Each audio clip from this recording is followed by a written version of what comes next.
Maswerteng umaga po mga ka-STL. Narito na po ang resulta ng STL Laguna para sa araw na to, first draw, December 19, 2025. Araw ng Biyernes. Naway ang mga natayain nyo pong mga numero kanina ay manalo nawa ngayong umagang ito, 11 AM. Kaya't kunin nyo na po ang inyong mga ticket. Narito na po ang resulta. Para po sa STL Laguna, first draw result, December 19, 2025. 11 AM. Ang mga numerong nanalo, 3 at 35 in exact order.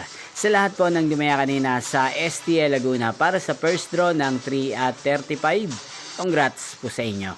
At ngayong umagang ito sa STL Laguna, atin pong i-shoutout si Kuya Aldrin ng Binyang Laguna. Shoutout po sa inyo Kuya Aldrin, sana po ay nasa maayos kayong kalagayan. At sa lahat po ng mga taga Laguna, shoutout po sa inyo. Inyo pong napanood ang resulta ng STL Laguna. Maraming salamat po sa patuloy niyo pong pagsuporta sa aking channel. Magkita-kita pong muli tayo mamayang 4 PM. Thank you for watching.